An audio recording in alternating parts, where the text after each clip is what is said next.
Just to check, we are live. Are we okay? We're live?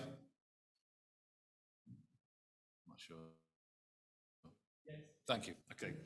So the Combined Authority allows filming and photography at its public meetings, so please feel free to take pictures and tweet during the meeting. Can I ask, though, that everyone present turns their mobile phones to silent or vibrate whilst the meeting is taking place? The meeting room has been arranged to comply with public health guidance on COVID safety. On their advice, committee members and officers will remove their face coverings at the start of the meeting and replace them at the end. This is to minimise the number of hand-to-face contacts. Could I ask members of the public and press to keep their masks on and give us patience if we do? Report presenters will be attending the meeting via a Zoom link. I would remind members and officers that the meeting will be recorded. So we're now going to move on to part one, which are governance items, and Rachel Tapping, the Deputy Monitoring Officer. We'll begin with 1.1, the appointment of the Chair of the Committee, and perhaps I am delighted to confirm that Mayor Dr. Nick Johnson was appointed as the Chair of the Transport and Infrastructure Committee by the Combined Authority Board. Thank you.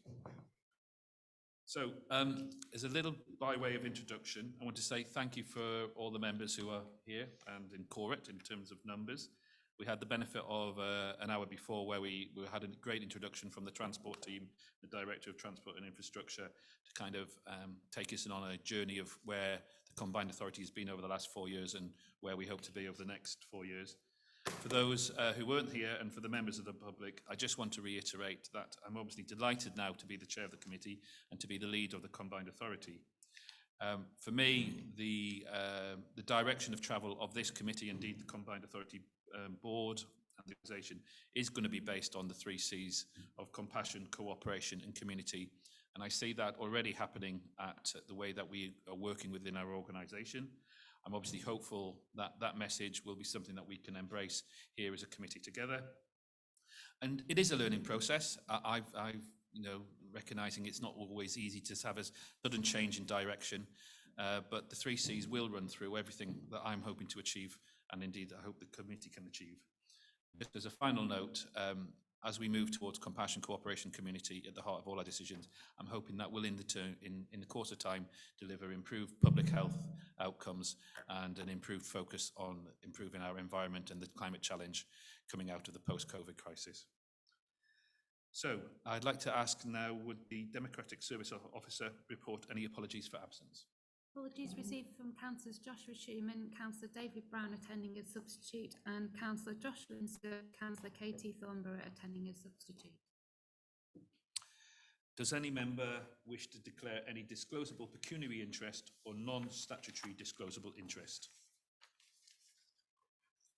I can see, okay, let's move on then. So we'll move on to item 1.3. It's the approval of the minutes of the meeting on the 10th of March 2021. We are being asked to confirm these as an accurate record. If any member wishes to raise a question on the accuracy of the minutes only, can you indicate that now?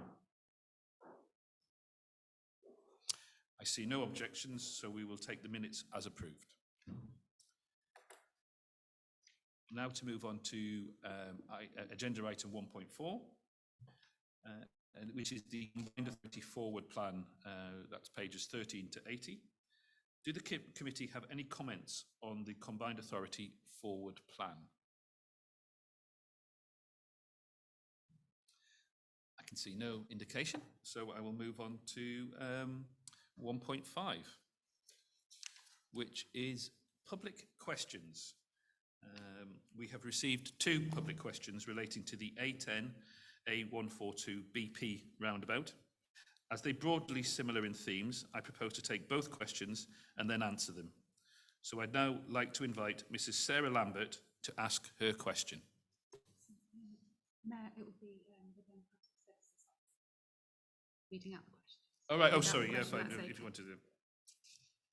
Is that okay? Yes, that's fine. Fine.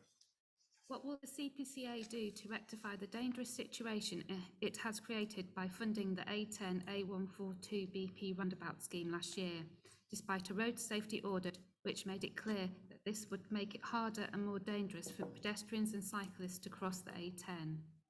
I understand the intention was to enable local business growth, but doing this at the expense of vulnerable road users and making the Ely-Sutton route unappealing is in direct conflict with the CPCA's local transport plan, commitment to climate change and good planning principles. The previous administration of the CPCA had suggested that this issue would be resolved as part of the dualling of the A10. This is not an acceptable response. That scheme, if it was funded, is many years in the future and is yet another example of a scheme that will induce greater levels of car use. In the meantime, people will be discouraged from using sustainable forms of travel. Specifically, the Ely-Sutton route, which has cost a large amount of public money. Moreover, people who do not continue to use the route are being put at risk. Short-term solution must be found to this huge mistake, and there is provision in law for a temporary solution to be implemented quickly on a trial basis while a better solution is developed. Thank you. I'd now like to invite Councillor Lorna Dupre, the County Councillor for Sutton, to put her question. The microphone there should hopefully be turned on. Thank you, Mayor. And can I just start by making it clear that I'm here not in my capacity as Chair of Overview and Scrutiny, but in my capacity as the local member. And the question is in my name and also that of Councillors Piers Coots and Alison Whelan, who are the County Councillors for Ely South and Ely North, respectively. Noted. Under the previous mayor, funding from the Combined Authority was used to make changes to the A10-A142 BP roundabout at Ely.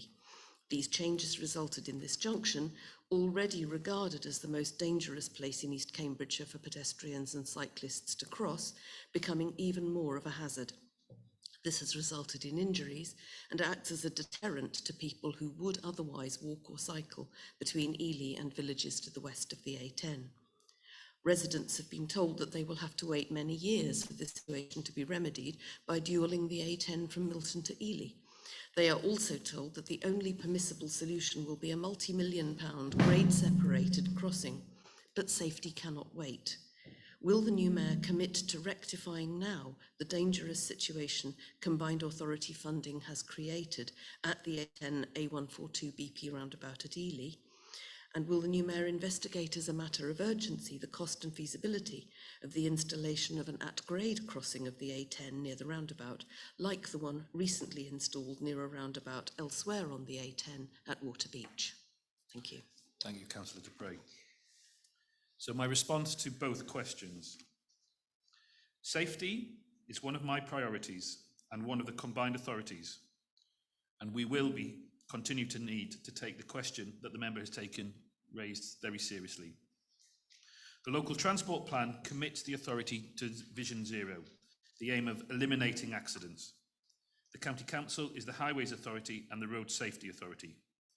It would not be in the spirit of cooperation between authorities permitted to reach conclusions without evidence about matters which one of the Combined Authorities' constituent authorities is responsible for, and to seek to second-guess a constituent authority. As Chair of the committee, I will ask officers to discuss the point the member has raised with county colleagues and make a report back to us. That was the official answer, and I want to add a little bit. Can I ask Councillor Dupre to take me to the actual roundabout and show me directly the concerns she has raised? I would like to see them for myself directly under your guidance. Thank you very much, Mayor. That is an offer I have already extended to your office, and I look forward very much to being able to do that. Sooner rather than later. Thank you. Thank you.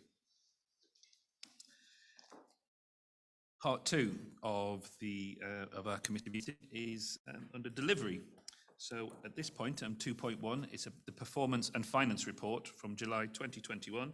And could I now ask Gilla Hussain to introduce this report? I think this will be done remotely.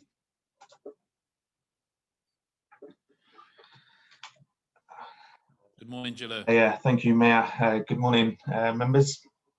Hopefully you can all hear me okay. We can now. Perfect. Please go on. Thank you. So the purpose of this paper is to provide you with an overview of the transport and infrastructure revenue and capital programs. It's split into 3 sections. So the first section shows you performance against the revenue budget. And as it is still early in the year, there aren't many variances against the budget. So the only variance showing is the CAM Innovation Company. And this was budget brought forward from the last financial year. So the works that was taking place on the delivery strategy writing, the saving was made and it was brought forward. But as you'll notice, the forecast is currently showing nil. And that's because of the current position of the CAM program. There is a paper going to the CA board at the end of the month to determine the future of the CAM program. However, at the moment, it is anticipated that there will be a saving against this £600,000. The next section provides an overview of the capital budget programs. So a few more variances on this table. The first one is on the A10 junctions and dualling. There is another paper coming straight after this, actually, to provide an update on the A10 program. But as you'll see, the forecast has been reduced for this financial year, as it is likely to be completed over two years. So it will move on to next year also. Also on this capital program, we have the Soham station, which is currently showing an overspend in this financial year of approximately £200,000, and that's entirely because the program is being delivered ahead of schedule, which is great news. And we also have £4 million in the next financial year, so this overspend will be offset from that. Just a few more variances in here. The Coldham's Lane roundabout, still waiting it was decided a while back to put this program on pause until further funding was made available from DFT. So we're still on pause. The transport modelling program has now started, and again, it's likely to be completed in the next financial year. So there is an underspend shown in this financial year. In addition to the revenue CAM budget I mentioned earlier, there is also 2 more budget lines in the capital program. One is for the CAM investment, 1 CAM operating, and that was the running costs of 1 CAM. And the second one is for the delivery of the business cases. And both of those have been reduced down in the forecast. And again, the reason for that is because of the current position, and it will be, as I say, decided at the CA board at the end of this month. So that's a very quick overview. I'm happy to take any questions. As always, there is a transport performance dashboard attached on Appendix 1. So yeah, happy to take any questions. Thank you. Thank you, Gillo. So would any members of the committee wish to ask a question or make a comment? I'll take them in order. No one? No. Sorry, Councillor Thornborough. This isn't particularly about the figures in here, but it's good to see that there is an agreed sum for maintenance here. But I'm also aware that the Combined Authority has taken on the recommendations of Baroness Brown, and some of the roads are in a dire state around the Combined Authority area. Is it possible to consider the maintenance going forward and the resilience of the roads with the climate change, so the increased rain and temperature that we're facing now and going forward? Because the maintenance we need to get on top of it, otherwise it's going to get substantially worse going forward. And I think just from wear and tear, but also the climate change is having a big impact. So it's not specifically about that, but I'm really pleased to see the amount, but we need to keep in mind what's happening around us. Yeah, I think in regards to what we're discussing in front of us, I think it's a fair point. It's a very big question. Maybe we'll defer to Paul. If there's any comment you want to make there? Well, Councillor Thornbury is right that water is the enemy of tarmac and is a huge driver of need for maintenance. We're developing an action plan, or the Mayor has asked us to develop an action plan to implement Baroness Brown's recommendations. And so we'll take that point into account in developing that action plan, and perhaps you can comment further when that work comes forward. Yeah. I can see no other members indicating a wish to speak. So the report recommendation is to note the July budget and performance monitoring update, and no vote is required. So I'll do that. Note the July budget and performance monitoring update and move on. Thank you. Thank you, Gilleur. Appreciated. Thank you very much. We'll now move on to 2.2. And this is where I would like to ask Mehmet Ahmet to introduce the report for the A10 junctions and dualling outline business case. Thank you, Mehmet.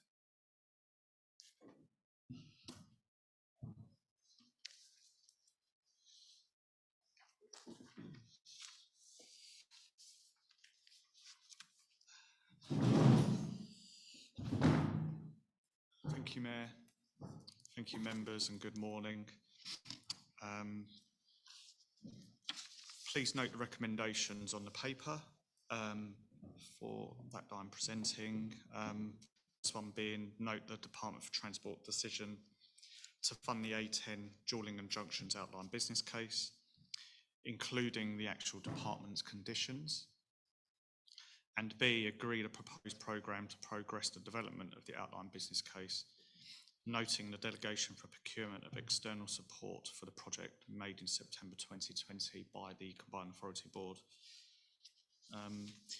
Essentially, this paper outlines the next steps involved for developing the outline business case for dualling and junction improvements on the A10 between Ely and Milton, following the approval of £2 million from the Department for Transport. As you're aware, the Combined Authority undertook a strategic outline business case, which concluded in September 2020 last year. While the SOBC was in its early stages, the Combined Authority made bids in July 2019 to the Department for Transport, major route network for junction improvements, and also another application for large local majors for the potential dualling improvements. As part of developing the SOBC, the Combined Authority conducted a public engagement exercise that demonstrated strong public support for improvements to the route. This supported the SOBC's conclusion that intervention along the corridor is required. And you can see from the paper in figure 1, it's quite small, but there are several options in there that shows that of the ones that were taken through were both offline and online dualling options, but also potential package of junction improvements as well. This funding now allows the Combined Authority to continue to explore options to improve the vital infrastructure route connecting the Fenland area, East Cambridgeshire area to Cambridge City and beyond. And as I said, there are certain conditions which the department have requested for us to consider developing the outline business case.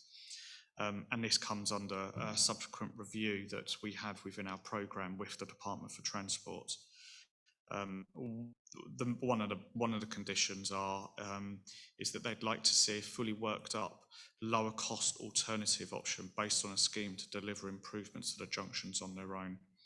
And this is to be presented alongside any preferred option if the latter is based on a combined scheme of junction improvements and dualling. This condition is consistent with the presentation of the options as part of the strategic outline business case, and the committee is invited to agree that this is acceptable. I guess I'll wrap up here. I guess in terms of the programme, the next steps now is for officers across our organisations, including the county council and others to collaborate and engage with technical suppliers to analyse options that match our ambitions regionally and locally. We'll be looking to engage with the community. Consultation is going to be quite key at the outline business case stage because it's a statutory requirement. And, you know, we'll be looking to develop the priorities around safety, cycling, walking, public transport prioritisation along with improved journey times and reliability for those still dependent on car longer journeys.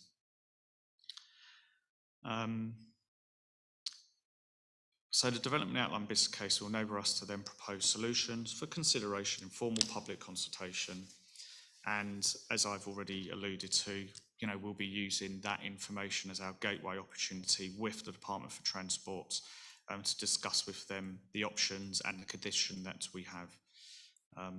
Thank you, Mayor and members, for listening. Thank you, Mehmet. Now, would any members of the committee wish to ask a question or make a comment? Please do so now. So that's Councillor Brown. Thanks, Chairman. Thanks for that, Mehmet. A couple of questions or stroke comments. We heard in the public questions about the A10A142 BP roundabout. Clearly, it does need to be addressed, and I would just plea that we look at that as part of the junction upgrade rather than waiting for the longer term A10 dualling. Must stress I'm fully behind the A10 dualling. It's desperately needed in that part of the county. I actually represent Burwell, and it's very noticeable that we have increased traffic from Soham that would normally be going down the A10 into Cambridge, coming through the village because they're avoiding the current roadworks on the A10. Yeah, I know it. And secondly, early on in this process, there was we were pushing for an off-road Cambridge to Ely cycle route, and that seems to have sort of disappeared in the current papers. And I would just put a plea in that we don't lose sight of the need for an off-road cycle route between Ely and Cambridge. Thank you, Chairman. Paul, do you want to make any comment about an off-road? Or is it Mehmet? I mean, just in regard to that second question, obviously we are developing a local transport plan. We've been in close conversations with the GCP about the work they've done about cycleways. Do you want to make any comment about that specific point about to Ely? Yeah, so I guess as my sort of paper sort of demonstrated, we're really at the stage of our optioneering, and obviously options of around walking and cycling will be part of those conversations. It will, and obviously we'll be taking note as we go forward in terms of developing those options. So I've noted it down, and that will be in the process for us to start, developing our outline business case stage. And I think I would also add, from a mayoral point of view, I've already, within the last week, had a sit-down meeting in company of Mehmet and indeed Sustrans around this very issue, recognising the importance. And I think generally the output of that meeting and our initial conversations were very positive from the point of view of a leader of the Combined Authority. I do want to see a push in the direction of increased active lifestyle transport. And that's not just cycles, but it could be equestrian, it could be enhanced level of walking. Again, it goes back to improvements in public health outcomes. Councillor Thornborough. I completely support the desire for the cycleway. That's great. I'm also aware that the Combined Authority is leading on connectivity, so it's great that the transport and connectivity are coming from the same authority level. Has there been studies done about the broadband and communication connectivity of these places? Because I know in some of the rural areas it certainly needs improving, and the improvement in communication connectivity, if that's maybe more straightforward and could lead to less people needing to travel into Cambridge or elsewhere for education and for work. So it would be an opportunity to improve the connectivity, and that could help decide the best way forward for the road options, road improvements. I agree, Councillor Thornborough. There's one thing that we've learned over the last 18 months, that we are changing the way we as a society choose to have our working lives, and home work balances. We've all become much more adept at Zoom and Teams type meetings, so we need to recognise the importance of digital connectivity. But on that note, I will pass to Paul. Thank you, Marin.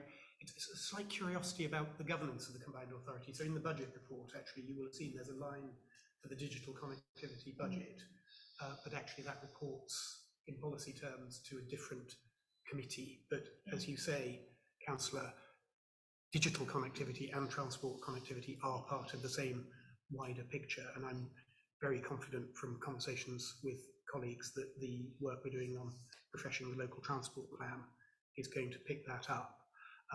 We do have a very good digital connectivity programme which we deliver in partnership with the County Council. That has looked at both sort of broadband connectivity, mobile coverage. They've done a lot of research on mobile hotspots and so on. We are, I'm not quite sure how much I'm allowed to say about this just at this point, but we're in a very good position in relation to the new DCMS superfast broadband initiative. So perhaps for a future meeting there, even though it's not within our formal terms of reference, it might be good if we bring something to you just to show how the digital piece and the transport piece come together. Can I come back? Absolutely. The other thing of interest is that you're involved in the industrial strategy in this area, of course, and the change in retail is going forward, or trying to figure out what's happening, could be also fundamental in the final road connections and connectivity for moving goods rather than just people. So understanding how we're going to do last mile deliveries into our towns and cities could certainly influence the need for the road improvements. Yeah. Indeed, or you could look at how maybe we're going to choose our lives, and maybe improving the outcomes, for instance, of our market towns, of course, which is, well, it's not a town, it's a city, Ely, in terms of that connectivity around bus services, and that is going to be part of the transport strategy. Do you want to come in again on that? Because I think it's probably a similar sort of answer. Well, yeah, as you say, Mayor, it is absolutely part of the picture, and one of the things the LTP Refresh is going to be looking at every week in the work we're doing, just monitoring the COVID recovery situation. One of the metrics we look at is retail footfall in the cities, and one of the market, we only have data in one of the market towns, but clearly the recovery picture there is something we're monitoring very closely. Councillor Seaton. Yes, thank you, Mayor. I'd just like to say I'm very supportive of the development of the A10, as I am of any development of the infrastructure throughout, the eastern part of the area, if you like, including my own, because we are desperately in need of better infrastructure. I think we all agree. So, just like to really throw my support behind the A10. Thank you. Thank you, Councillor Seaton. Councillor Gough. Thank you, Mayor. I've just got 3 quick points to make. Firstly, support of what Councillor Brown was saying. It's always tempting when there's a big scheme on the table, put on hold everything else in that corridor. And I think we've heard this morning from the questions about the safety issue at the BP roundabout, and hopefully that can be tackled or looked at out with this whole project, which even beyond the junction improvements, that's a sort of special issue which requires more immediate attention. My second point is that clearly these road schemes sort of nationwide are coming under great challenge at the moment from environmental consistency with the sort of environmental objectives. So actually, I guess that's what's behind this look at the low-cost alternatives of the junction improvements, which I think is a very sound way of approaching the development of the outline business case, to have that as an explicit option. And my third comment, and this is a sort of request really, is this corridor And like Councillor Brown was saying with respect to Burwell, the villages I represent are also adjacent to the A10. This corridor has a broad impact. Villages of Horningsea, so forth, Cottenham, all relate to the A10. So please, when we do the outline business case, can we both have in mind the lateral impacts of the scheme on those villages, and a plea that when we do go out for public consultation, we go for as broad a possible area to make sure that we are picking up what are sort of the secondary impacts of these schemes, not just the primary impacts of them. Thank you. I agree, Councillor Goff, as a one-time resident of your ward in Cottenham, when I first arrived in this area, lovely, lovely, lovely village. I recognise the importance of the A10 for those areas. So I think that was something that we will very definitely focus on. Can I check, is there any more members of the committee who want to speak? No. So the report recommendations are that the Transport and Infrastructure Committee is invited to recommend to A, note the Department for Transport's decision to fund the A10 dualling and junctions outline business case, including the department's conditions, and B, agree the proposed programme to progress the development of the outline business case, the delegation for procurement of external support for this support made in September 2020 by the board. Do I have a proposer and a seconder for these recommendations? Councillor Seaton is a proposer, and a seconder is Councillor Brown. We will now move to the vote. Okay, those in favour? Always good to start on a positive. That looks like unanimous? Okay, thank you. Thank you. Thank you, Mehmet. I suppose we're quite pleased about that, aren't we? Yeah. Okay. Now to move on to 2.3, which is the A141 Huntingdon Strategic Outline Business Case. Mehmet, you're on the spot again. Yeah, thank you, Mayor, and hello, members again. So this paper is really to report on the progress on the A141 Huntingdon Strategic Outline Business Case, and of recent of the public engagement event that we held for, I guess, getting out there and starting a conversation with the public in terms of trying to drive, I guess, the strategic case, the strategic outline business case of this stage. So I'm not going to proceed give you full review of my paper, but in summary, here, the public engagement event was undertaken earlier this year. We had a total of 466 responses, with the majority of the respondents being residents of Huntingdon and the local area. The most common issues with the A141 area that respondents were most concerned with was actually HGVs, air quality, congestion, road safety, and journey times.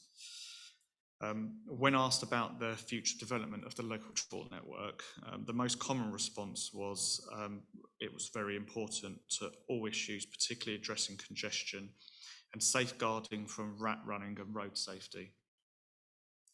Most respondents were in agreement in the need to reduce road traffic, as well as reallocating the road space to walking and cycling infrastructure. In terms of the proposed options, which are described in the paper, respondents most favoured a bypass option, and we had a few bypass options within the engagement exercise, but they particularly, which came highest, was a bypass options with junctions along the actual network. But then also, when we went out as part of the engagement, other points that came through the engagement was around sustainable and active travel options as well, so walking, cycling and public transport. What happens now is, with all of this work, we will start our assessment, our technical assessment, to actually assess what's come back from the engagement exercise, so we can assess the options and the packages, and following that, in terms of us bringing it back to the Transport Infrastructure Committee, and we plan to bring the conclusions of the SOBC to our autumn 2021 meetings, that'll be October or November of this year. So it's going to be very busy from this period for us to start, I guess, understanding the actual information that's come out from the engagement. So thank you, Mayor and members, for listening. Thank you, Mehmet, again. So would any members of the committee wish to ask a question, make a comment? Please, can we start now? I was going to you first. Councillor Niche. Can you hear me all right? Loud and clear. Good, please hear that. I really welcome the report, and it's hardly surprising because it's part of Huntingdonshire, and I think it's done well by looking at a lot of the areas which we took other connectivity as well. Obviously, from a Huntingdonshire's perspective, and it does say so in the report, this is intrinsically linked to the St Ives section as well, the St Ives strategy, which is really important because the impact of doing the bypass will impact greatly, again, potentially increase the congestion down St Ives. And I know we're trying to, as a committee, and I know the officers for the Combined Authority are trying to pull those through together. I'm also pleased at the speed that we're trying to move it along, because it does link a lot with growth and some planning applications which have yet to be determined, with lack of understanding of where this potential, if there is a bypass or whatever, goes. So it really is important to Huntingdonshire for both reducing congestion, helping improve the environment as well, which always seems to be a little bit at odds when you're actually looking at putting another road in. But actually, I think when you read through this, it does talk about it will help reduce and hopefully improve the connectivity with other options, whether it be horse or cycling or other electronic modes of transport. The one thing I would ask is that we do continue to link with HDC officers on both sides, specifically from a growth perspective, because there is a lot of pressure from the district council on that aspect. But apart from that, I really welcome it, and I really would like to thank the officers concerned, especially from the speed that it's moving as well. Well done, Merritt, and the team. Any further comments? There's a graph in 3.6, and one aspect caught my eye. That was that air quality didn't seem to be as much of an issue for the respondents, and that was a bit of a surprise to me. Is this something to do with sampling, or I wonder if somebody could speak to that? I guess we are beholden to who answers the kind of survey. I mean, maybe that's a personal point of view, and certainly air quality for me is a very important issue, but that's me coming from a medical background. But Mehmet, do you want to maybe answer that about the sampling of your survey? Yeah, I guess I'll need to go into the detail of the actual engagement report that we have, because there's a lot of detail around and some of the comments that the public has made on some of those. Irrespective of where that action sits around air quality, as part of the development of any options and stuff, air quality does come into considerations within the technical work that we do. So it is a key consideration already. It is, but the fact that it's actually made it as one of the main points, I think is still up there and quite important for us. Okay. Any other members wish to speak or make a comment? Okay, we can move on then. So the report recommendations is that the Transport and Infrastructure Committee is recommended to note and comment on this update on progress with the strategic outline business case and the outcome of the public engagement. So as we've noted it, we'll now move on. Thank you, Mehmet, and you are free to go. Thank you. Moving on to 2.4, which is the Cambridge South Station update. And this is to be presented by Robert Jones. I suspect this is remotely. Robert, are you there? In name? And hopefully in person soon. Can you hear me? We can hear you. Right. Well, I think if you can hear me and not see me, that's part of the if we can progress on that basis, that'll be fine. Do you agree, Chair? Yes, please. Yep. Yes, please. Okay. So the purpose of this paper is to update committee members and the chair of Transport Infrastructure Committee of the current status of Cambridge South Station. The Combined Authority has been a funder of all the stages up until now and has been sat as part of the project board attendees. The development of the station remains on time and within budget, and Network Rail has underspent on most of the recent development stages, which is called up to grip stage 3. But has asked the Combined Authority to roll the saving forward to the next phase, and I'll cover that in a little bit more detail in section 2. The project remains on programme and has planned opening date of 2025, which is something that the Combined Authority and the mayoralty of the Combined Authority has been lobbying for. And the financial contribution to the DFT for this project is coming to an end, or is actually now come to an end. Further funding is being provided by the DFT to take the project up to the planning stage, and that was mentioned in the Chancellor's budget last year. In 1.4, there's an indicative delivery programme, of which the first of the activities is the deposit of the Transport Work Act order and the Transport Work Act order process, which clearly illustrates going through detailed design through to 22 and then completes and opens at the end of 2024, beginning of 2025. EIS means entry into service. Network Rail and DFT are progressing this project using an accelerated delivery program. This is called PACE, or Projects Accelerated Stroke Delivered Within the Controlled Environment. This is novel and new, and it's been rolled out across all Network Rail projects going forward. The next stage of the project is to deposit the TWAO. Well, that's actually happened because the paper was prepared some time ago with the cancellation of the TIC, and that's now in place. Once the planning process is complete, the DFT will consider the funding for the delivery of the station. So that's going to be the next phase, or the output of the planning. Key stakeholders met in March of 2021, earlier this year, to discuss the integration of Cambridge South into the wider transport network for the planning of the Biomed campus and integrating into what's already there and what the future plans for expansion of the Biomed campus will be. It was agreed that officers will work together to prepare a follow-up meeting, and this is to be arranged and will be chaired by our mayor. This is also a potential implications with Cambridge South from East West Rail, whose leading option would require an interface with a new station. So there's a key interface between obviously East West Rail and the new station.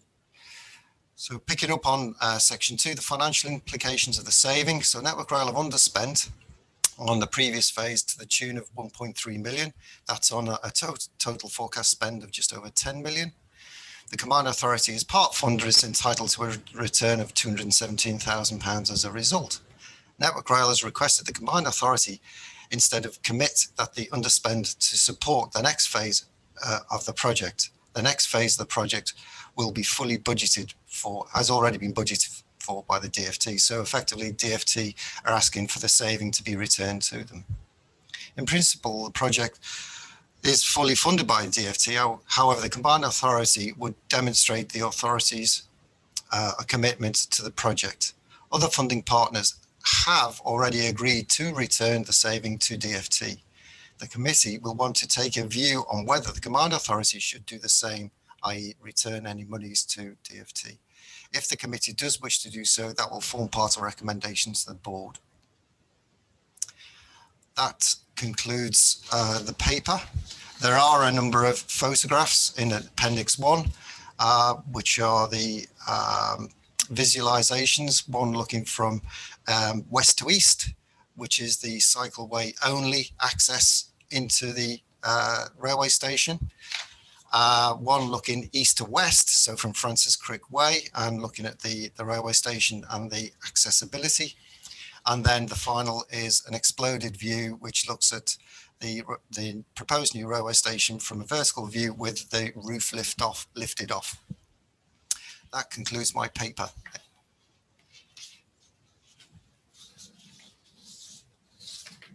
So I think committee, I think we can agree there's generally quite a positive story here.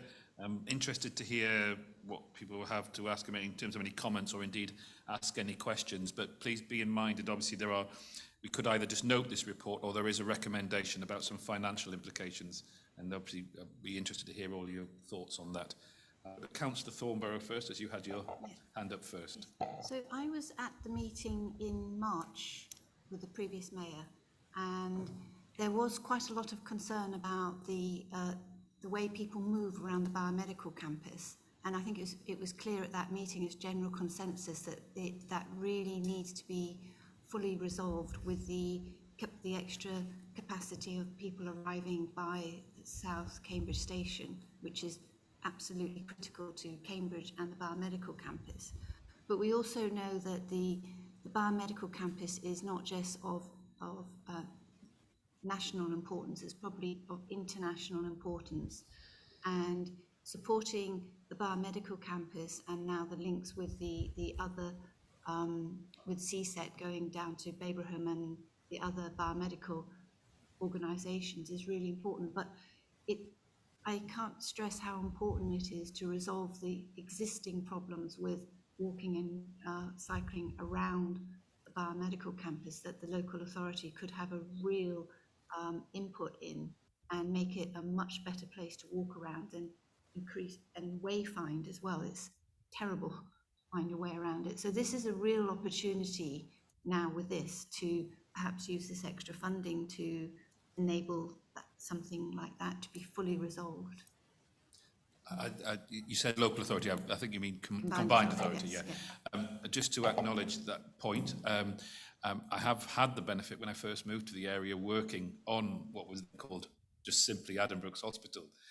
Over 15 years, I've heard about the development of the biomedical campus, and so returning there, although actually a member of my family works there and has done for all that last 15 years, I have to say I was taken, my breath was taken by how that site has developed over the last 15 years and has moved on from a simple hospital linked to a world famous university to exactly what you're describing, an international asset in terms of a biomedical campus. And I think it is fair to say that the development on that site has run at pace and the transport links haven't kept up. And I speak as somebody who goes there professionally as well. So that doesn't take away from the point you make. And, we are in particularly that part of the combined authority area, a passion for people to take up active lifestyle. So I do see it as an absolute priority that the combined authority does link in with all partner organisations. You obviously do mention the Greater Cambridgeshire Partnership there, as well as, City Council and South Cambs, to ensure that we have a truly sustainable and environmentally friendly, and again, public health friendly. If we can't get it right on the biomedical campus, then where can we? So it's a point well made.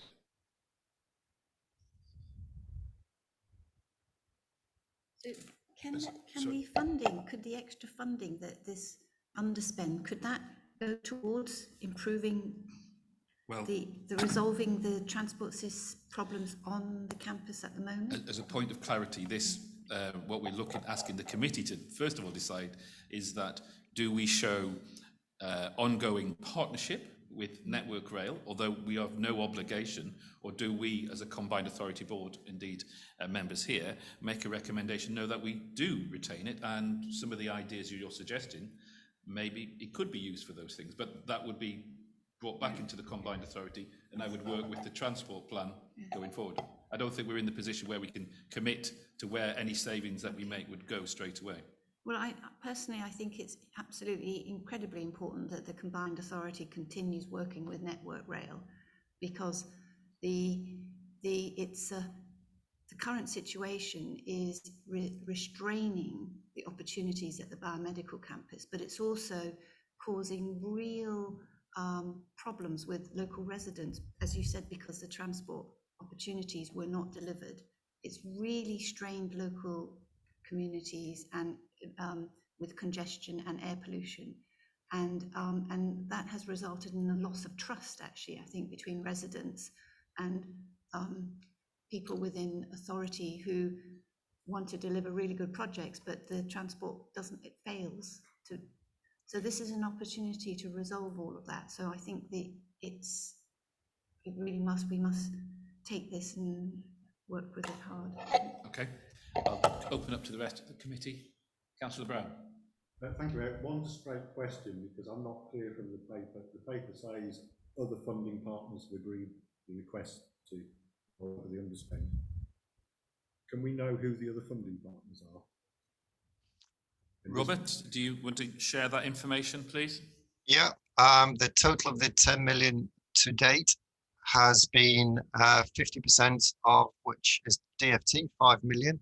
And then the other 3 partners sharing the remaining 5 million have been AstraZeneca, GCP, and ourselves, the Combined Authority. Thank you. And for what it's worth, my view is we need going forward to be cooperating with Network Rail, and I think we should agree to their request and therefore recommend to the Combined Authority Board that we do put that saving back to them. Okay, well, that we will be moving on that recommendation. Does anybody else want to comment about that potential funding stream? Councillor Niche. Oh, you're talking about the funding stream, okay. But, well, no, it's open. The floor is open. I think we should roll it back to Network Rail and continue to work with them. I understand the other concerns, which I think we ought to continue on and keep looking at, is how we deal with the issues of the movement around the bio campus.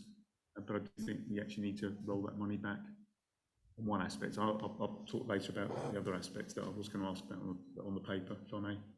Yeah, please do. Oh, okay, carry on. It was just, obviously there's a slight concern there of the delays that possibly could, and there's always going to be delays, especially when we're talking about railways, but also when it's linking here about the East West Rail, which again, as we all know, is a vitally important aspect to the county, and of course the ARC as well.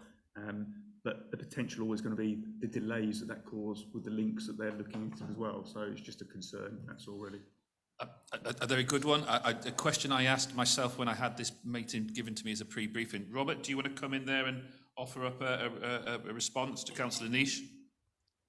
Yes. In the early stages, probably 12 months ago, it was recognised exactly what the member of the committee just brought up, and the mayor also picked up, was the interdependency of the Cambridge South Station and East West Rail.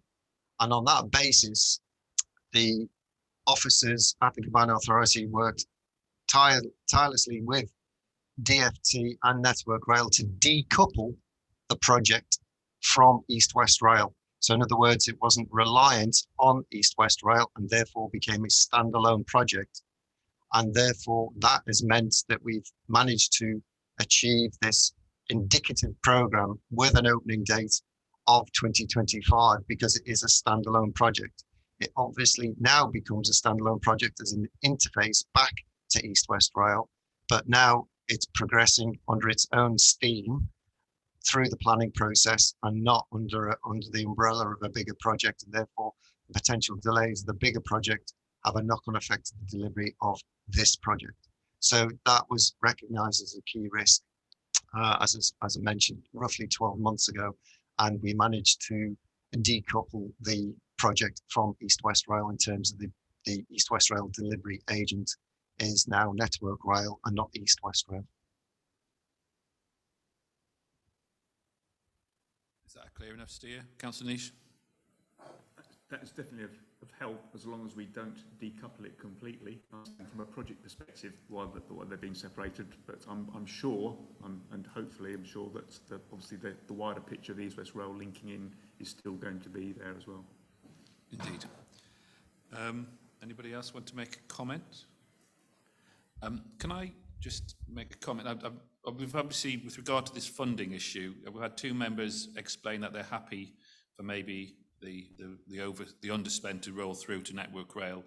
One member has stated that we maybe should call it back. Can I just explore other members' opinions? If we just take it from yourself, Sir Peter. Yes. Well, I need to do anything. We can hear you. It's okay. Splendid. Yes, I agree. I think certainly my reasonably lengthy experience with Network Rail in and around Peterborough, a huge project they've currently involved in the Warrington Underpass. You'll possibly be aware, Mr. Mayor. We need a good working relationship with Network Rail, and if there's an underspend, I think it should be returned. Thank you. Okay, Councillor Goff. Yes, I'm comfortable with the underspend going back as well, and also sort of Councillor Thornberry's comments are sort of well made about the movement pedestrians, but I presume that these are not mutually exclusive to the extent that the next stage of the Cambridge South will do whatever it can within the bounds of its application to make that situation better for people using the station. So, thank you. Councillor Boat. Yeah, thank you, Mayor. Yes, I would support actually the roll back to Network Rail. I think it's important we have that working relationship with them. We're having a lot of work done throughout Fenland at the moment with Network Rail, as many other districts are as well. So I believe we need to keep that working relationship sound. Thank you. And County Council point of view? Yeah, well, we have the same sort of problems with East-West Rail and integration, and we will have problems as East-West Rail comes through Cambridge, especially we're looking at a eastern access to the central station, but I absolutely go along with what Councillor Thornberry says. We need to integrate these on a local level. Now, I'm not sure myself how this will impact the relationship with East-West Rail. Rail companies tend to do what they do. They are not that amenable to consultation, as I've read. So but I don't want to get into whether we give the money back or what kind of control we have. But clearly, these projects need to be integrated with the local community. Okay, I think we've all had an opportunity to speak. Oh, sorry, Councillor Thornberry, back again. So at the meeting in March, Network Rail were at the meeting. That's the main purpose of it. They made it very clear that their job was to deliver a railway station, and that was it. They were not involved in resolving any other transport issues to do with walking and cycling, reducing congestion, improving quality. But whether the money goes back or not, I'm sure that you and the combined authority will be working to resolve those issues at this new station. I certainly would back that up, but I think Paul, my director, would like to come on that as well. Yes, thank you, Mayor. So I've just been counting my way around the table. So were the mood of the committee to be that the money should be returned to Network Rail, clearly the kind of conversations that Councillor Thornberry is talking about and that you've been talking about and that are adverted to in the paper need to take place. Network Rail need to be fully engaged in those conversations. So we might structure a conversation around returning the money in a way that nonetheless kind of incentivises them to play nicely in those conversations. Agenda item at the meeting when we sit down, for instance, maybe number one, maybe a starting point, maybe. Okay. So the report recommendations are that the Transport and Infrastructure Committee is recommended to A, note the progress of Cambridge South Station detailed within this paper. B, take a view on whether to recommend to the board that Network Rail should be allowed to retain the underspend on the previous planning phase in order to support the future work. I'm going to take the view that the committee is saying that we should return, you know, the underspend, to continue the collaborative working. Obviously, you know, acknowledge that it's good to see that it's a public works project that is currently on an underspend, but as so that would be my recommendation, and my recommendation to you would that be? Can I have a proposer for that? Councillor Thornborough, and the seconder. Okay. Oh yeah, fine. Sorry, I got the surname again. Yeah. All right. Okay. So can we move to the vote, as I say? So to note the paper and that the underspend should be returned to Network Rail. Those in favour? Okay, I think you're happy with that, unanimous? Thank you all, and thanks for a helpful engagement and debate there. We're moving now to Soham Station update 2.5. And again, that is Robert, who I'd like you to introduce this report. Thank you, Mayor. Thank you, committee. I believe that the video is now working. This paper is to give a progress update on Soham railway station. The development of the railway station remains on time and on budget, and the planned opening date remains December 2021, i.e. this year. The opening date reflects a number of financial and time-saving efficiencies agreed between the combined authority and Network Rail and the designers and the contractor who's currently on site. Significant overnight and civil engineering works are planned throughout the summer. Well, they've actually already commenced.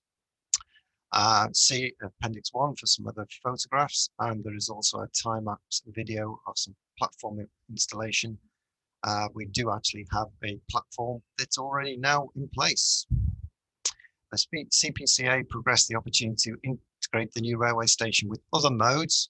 So bus infrastructure has been incorporated into the design, currently under construction. And the station team is also engaged with the county council colleagues with local elected members to seek and ensure that active travel provision, walking and cycle complements the station. So the bus service 12, which operates, is already with our CPCA colleagues to look into diverting and picking up at the railway station and coordinated with the rail timetable and bus timetable. So there is no financial implications associated with paper, no legal implications, and no significant implications to be discussed. So the photographs shown show some night works, the installation of the track, which is ongoing, and some nice new track that's now being placed. There's more significant progress that I do have available in terms of aerial photography in a PowerPoint presentation, should they be required to be shared at a future date. That concludes my paper. Thank you, Robert. So, members of the committee, would you like to ask a question or make a comment? There are no questions. Thank you, Robert. So the idea here is to note the progress of Soham Station, and that's the recommendation. We have duly noted, and thank you, Robert, for your two presentations. Sorry, Robert, can you just hold on? Sorry, I would just like to say it's really nice to have this update and to know that there is serious improvements going into local rural communities in this way to improve the rail transportation, because that is so important for reaching net zero and working more as communities. So, okay, and you know, and I think that's very fair, Councillor Thornborough, and I will acknowledge this was done before I arrived here, and it was part of the previous mayoral's duty, and he saw it as a priority. It is something that was put into action before I was here, and I'm just glad, as you say, as a part of a wider process, that what's been seen at Soham Station will hopefully be part of a bigger picture for the combined authority going forward. You know, real meaningful investment in public transport, be it through rail developments, bus developments, or indeed active travel lifestyles. Do you want to? Mayor, just one question. The planned opening is December 2021, so it should be fairly advanced now, I guess. Is it on track? Do you want to come in there, Robert? Any final sort of comments? I think it's seen as. Yes, I appreciate the pun. It is on track, and that we are currently slightly ahead of program, and there are significant, as I said, there's some really good aerial photography about what's been installed. As you've already mentioned, it should be significantly advanced and is, and the works are actually due to be finishing around October time, which gives us a bit of float in case there is any issues for the December opening.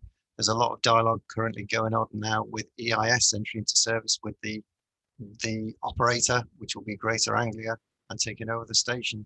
So physically on site, there is a new platform there, and the new footbridge foundations are now in place, and the footbridge has already been fabricated, and it's coming over earlier than planned from Ireland to be delivered and stored on site to mitigate any issues associated with transit to bring it over sea. So yes, things are significantly progressing on site. Thank you, Robert. I think we wanted the report, and thank you again for those two reports. Moving on to item 2.6, and towards the end of the meeting, our last report, a bit of a good one for me, bus reform. So on this, I'd like to introduce my new friend Oliver to introduce his report.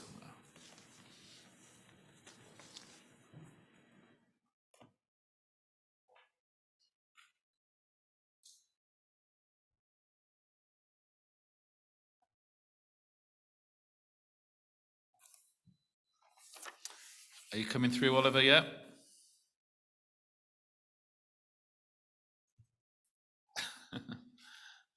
Thought we got through without any. Hello, Oliver.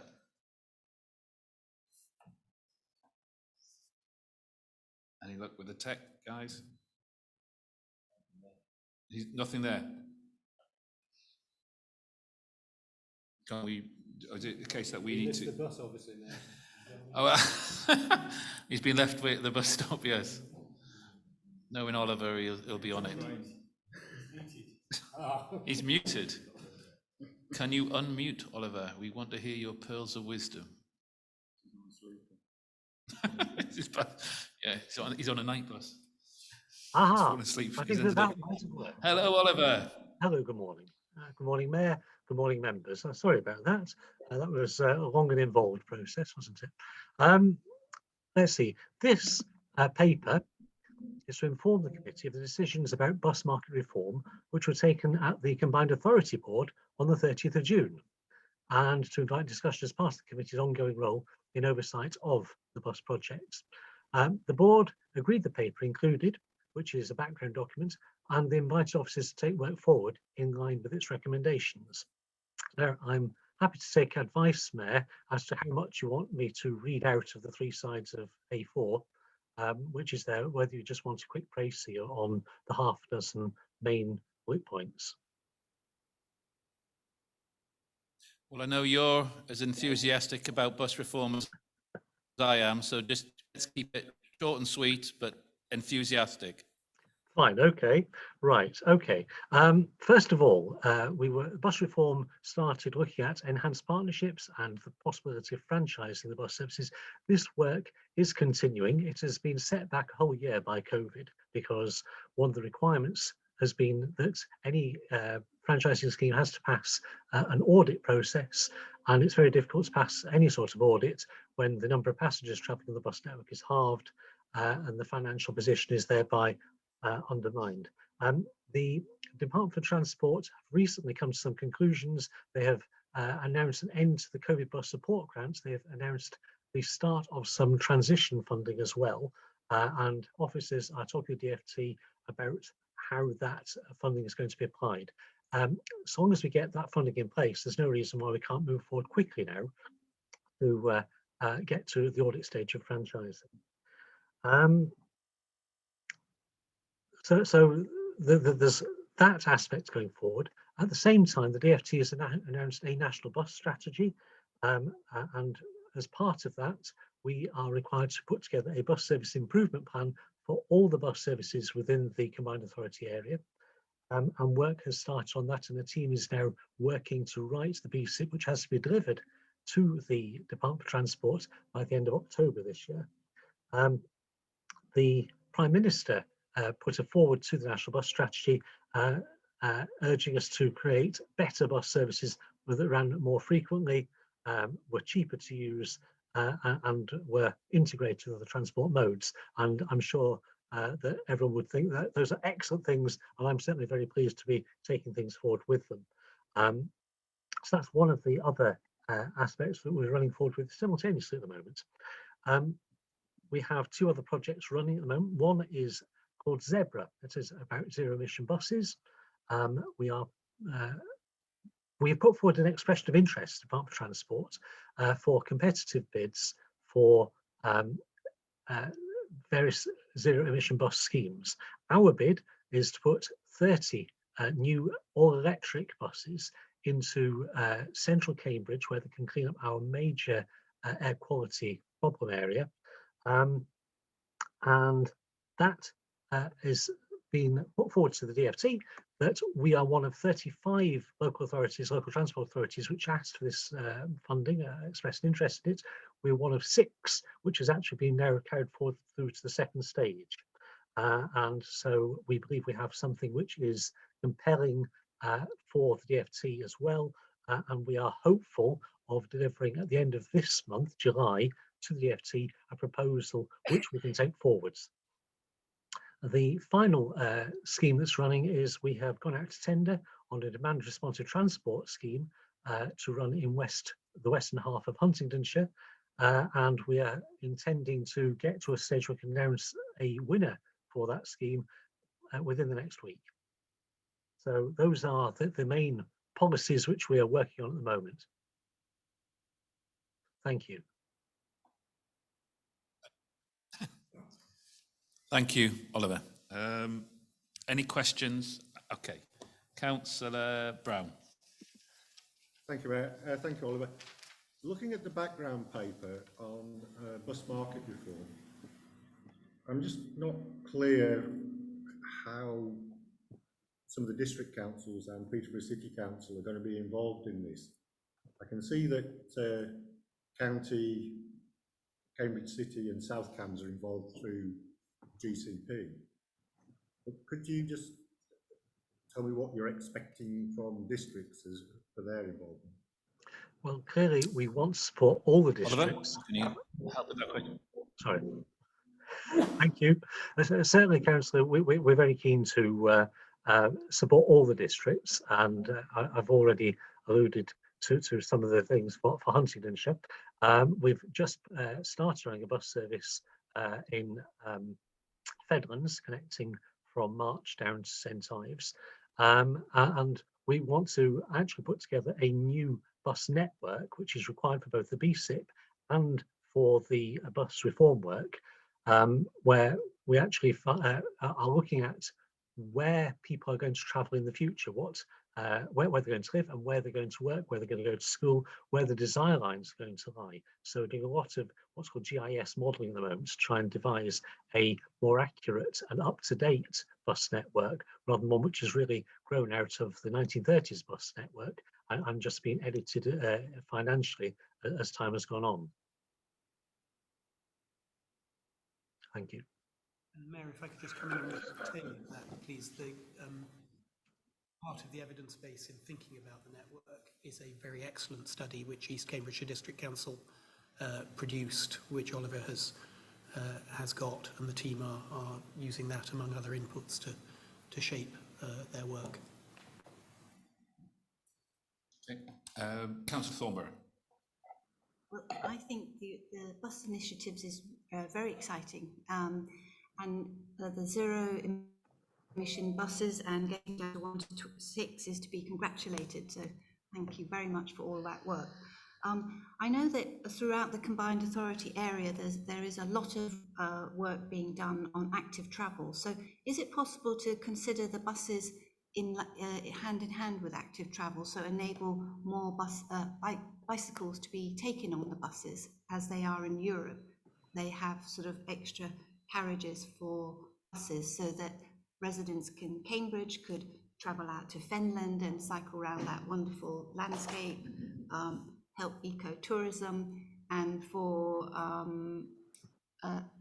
our rural communities coming into Cambridge. But then when they arrive in Cambridge, to use their own cycles to get around Cambridge. Could they be combined? Seems very sensible. Oliver, do you have a position on that in terms of discussion with bus operators, the idea of a more integrated ability to use active travel lifestyles, particularly getting buses onto, getting cycles onto buses? Getting cycles onto buses is actually quite difficult, but what we can do is develop hubs whereby you can cycle to the hub, leave your bicycle securely, travel on the bus, and then possibly pick up an e-scooter at the far end without actually having to convey the bicycle around.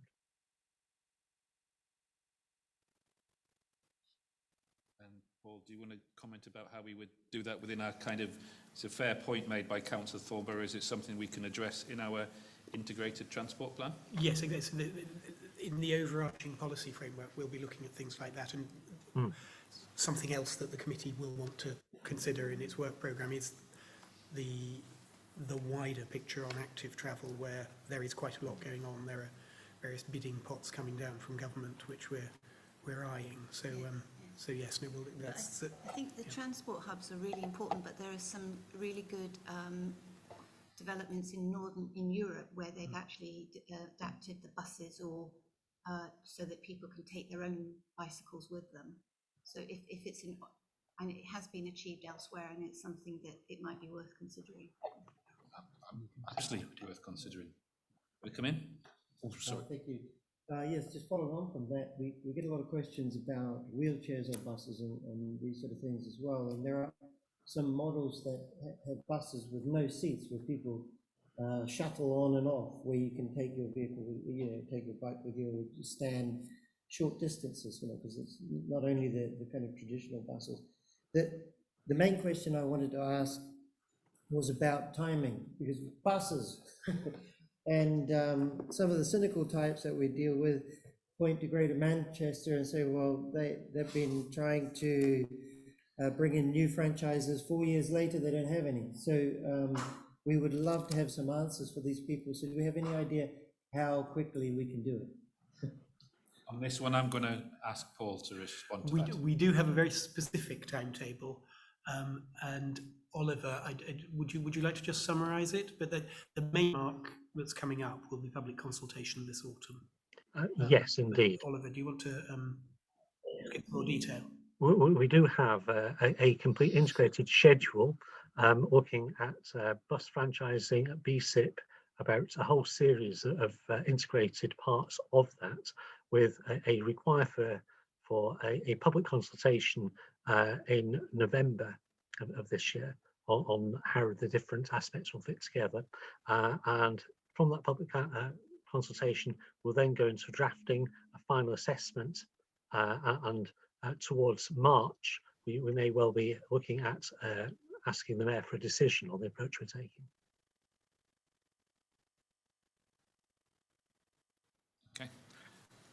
And would it be worth just overlaying that with the point about Manchester's being made? Obviously, one of the things that has delayed them there has been litigation from the bus companies. So we can control the things we can control. There are some of the things, which are in the gift of third parties in this whole exercise. Thank you very much. And just to add in that there is a proposal that I will be working closely with the Metro Mayor for Manchester and learning from good examples and, learning from any mistakes that have been made along the way, because that direction of travel, I think, is something that we do share. But just to reiterate, obviously, when this was brought to the board, it was actually the idea of bus reform was something that was shared across all members of the Combined Authority Board, and it was something that we were embracing enthusiastically, acknowledging that there are some different challenges between the different population groups across our area. Councillor Niche. You almost led straight into that one, didn't you, Paul? I'm segueing in. Because again, fully supported. I think it's really good that you're looking at alternative propulsion methods, shall we say, which can operate in some areas and at present would difficulty in other locations. But that's not real. I'm pleased to see that you know, the areas that are considered by the board, I've seen those. Obviously, you're aware, Mr. Mayor, part of Huntingdonshire, we've looked actively at the 4 market towns, and specifically at the moment, obviously, St Neots, which we're really looking forward to that taking off and moving on. And again, this links in with some of that as well. I think the one, and it's a bit of a scratch record, which you won't have heard before, for those that from the vinyl perspective, is that with the demand responsive transport trial, there has, as far as I'm aware, that there's been no consultation with the district on where and when and how that goes ahead. That's not to say we're not, personally, you know, potentially for it, it's there, but it's just that perspective of no consultation, no discussion. So apart from it's come up occasionally here, and yet still no discussion with officers within the district. And that's really, apart from on the supported services, it's just looking, and I think was mentioned about making sure we do have proper consultation for the wider community, not just district as well, and how the need for transport in certain locations. Oliver, do you want to come in there with regard to the specific request from our member for Huntingdonshire, Councillor Niche? I believe that there's quite extensive public consultation actually going on at the moment. I'm told by our comms team. So I thought that there was. I need to sort of get a clear steer on that. I'll take that as an action point for our comms team to liaise with Oliver in terms of what he believes and indeed what you understand, and make sure that we've got clear thing. But it goes without saying, consultation is an absolute priority in terms of that service development. Thank you. So the report recommendations were to note the decision taken at the Combined Authority Board on the 30th of June 2021. I believe we've now noted it, and I will therefore move on to say that the meeting has now come to an end, and we are next due to meet on the 8th of September 2021, and the arrangements for this will be confirmed nearer the time. And on that note, I declare this meeting closed, and I would just give a personal thank you for giving me such a kind time and supportive time, good discussion across the board, good representation across the area, and I'm grateful, and I hope this is the flavour of which we can go forward in the next 4 years. Many thanks. Thank you, Mayor.